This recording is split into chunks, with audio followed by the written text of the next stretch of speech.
आइए इस वीडियो के माध्यम से समझें कि आईवीएफ के दौरान लगने वाले इंजेक्शंस कैसे लगाए जाते हैं। टेस्ट ट्यूब बेबी या आईवीएफ इस दौरान लगने वाले इंजेक्शंस मुख्यतः दो प्रकार के होते हैं।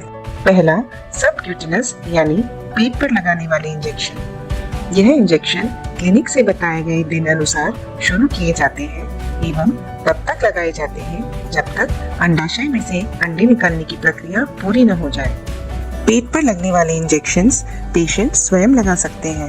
दूसरा इंट्रामस्कुलर यानी कमर पर लगने वाले इंजेक्शन। यह इंजेक्शन पेट पर लगने वाले इंजेक्शन के बाद शुरू होते हैं और तब तक चलते हैं जब तक अंडाशय में से अंडे निकालने की प्रक्रिया पूरी न हो जाए। इंट्रामस्कुलर इंजेक्शंस यानी कमर पर लगने वाले इंजेक्शंस को किसी नर्स या सिस्टर से लगवाना चाहिए। दोनों इंजेक्शन की सिरिंज अलग होती है। लंबी निडल वाली सिरिंज कमर पर लगने वाले इंट्रामस्कुलर इंजेक्शन के लिए होती है और छोटी निडल वाली सिरिंज पेट पर लगने वाले इंजेक्शन के लिए होती है।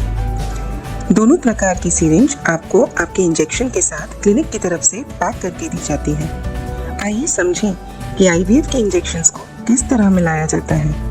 आपके आसपास किसी भी नर्स या सिस्टर को यह वीडियो दिखाकर आप आसानी से यह इंजेक्शंस लगवा सकते हैं। आइए अब देखें सबक्यूटेनस इंजेक्शन यानी पेट पर लगाने वाले इंजेक्शन को तैयार करने की क्या विधि है। क्लिनिक से बताए गए डोज अनुसार पेट पर लगने वाले इंजेक्शन की एक वायल आइस पैक में से निकालें। जैसा कि आप देख रहे हैं, इस इंजेक्शन की वायल में 4 ml दवाई मौजूद है। यदि आप घर पर स्वयं ये इंजेक्शन लगा रहे हैं तो आइस पैक की जगह फ्रिज में से ये इंजेक्शन निकालें। पतली सुई वाली सिरिंज निकालें। इस सिरिंज में 40 यूनिट तक के निशान है।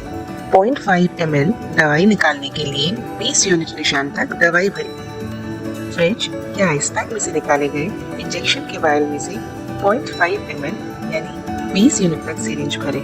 पेट पे लगने वाले इंजेक्शन की एक डोज की मात्रा तैयार है। इंजेक्शन की वायल में 4 ml दवाई होने की वजह से एक इंजेक्शन की वायल 8 दिन तक चलती है। ध्यान रहे, इंजेक्शन की सिरिंज को भरने के बाद इंजेक्शन के वायल को आइस पैक या फ्रिज में तुरंत वापस रखिए। क्लिनिक से बताए गए तारीख के अनुसार पेट पर लगने वाले इंजेक्शन के साथ साथ अब कमर पर लगने वाले इंजेक्शन भी शुरू करने होंगे। कमर पर लगने वाला इंजेक्शन या इंट्रामस्कुलर इंजेक्शन कैसे तैयार करें। क्लिनिक से बताए गए डोज के अनुसार इंजेक्शंस के डब्बों को आइस पैक या फ्रिज से बाहर निकालें। साथ ही लंबी सुई वाली सिरिंज निकालें। इंजेक्शन के वायल्स यानी कांच की शीशी को डब्बे में से बाहर निकालें।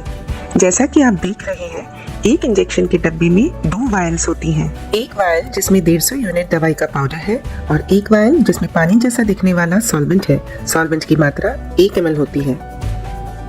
150 यूनिट का एक डोज बनाने के लिए सिरिंज को सॉल्वेंट के वायल में डालकर ऐसे भरें।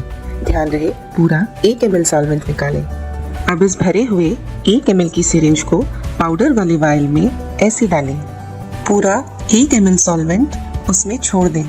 इस तरह वायल को अपनी हथेली पर रखकर हिलाएं ताकि पाउडर पूरी तरह से घुल सके। कमर पर लगने वाले इंजेक्शन की 150 यूनिट का एक डोज अब तैयार है। यदि क्लिनिक की तरफ से आपको 300 यूनिट का डोज लगवाने को कहा गया है तो आप 1 ml सॉल्वेंट में ही 150 यूनिट की 2 पाउडर वाले वायल मिलाकर 300 यूनिट का एक डोज बना सकते हैं। अब तक आपके पास सिरिंज में 1 ml सॉल्वेंट में 150 यूनिट का एक डोज तैयार है। इसी 150 यूनिट तैयार डोज को एक नए 150 यूनिट पाउडर वाले वायल में डालकर अच्छे से मिलाएं। अब इसे सिरिंज में वापस भर लें। इस तरह 300 यूनिट का एक डोज 1 ml सॉल्वेंट में तैयार है। ध्यान रहे, 300 यूनिट का एक डोज तैयार करने में आपको 150 यूनिट के 2 पाउडर वाले वायल एवं 1 ml सॉल्वेंट की एक वायल ही चाहिए। इसलिए 1 ml सॉल्वेंट की एक वायल भरी ही रह जाएगी। इसे आप फेंक सकते हैं। कमर पर लगने वाले इंजेक्शन का एक डोज तैयार है। इसे आप कमर पर लगवा सकते हैं। आप रोज कमर की साइड बदलकर इंजेक्शन लगवा सकते हैं। इंजेक्शन संबंधित कुछ जरूरी बातें जो हमेशा ध्यान रखें। सिरिंज को बताए गए डोज के अनुसार भरें एवं इंजेक्शन लगाते वक्त सिरिंज का पूरा डोज लगाएं। ये अत्यंत आवश्यक है। इंजेक्शंस रोज एक ही समय पर लगाएं।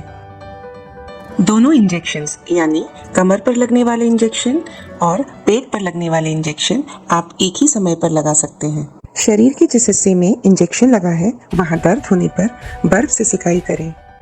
आईवीएफ के इंजेक्शन संबंधित कोई भी सवाल होने पर आप क्लिनिक के नंबर पर व्हाट्सएप या कॉल कर सकते हैं।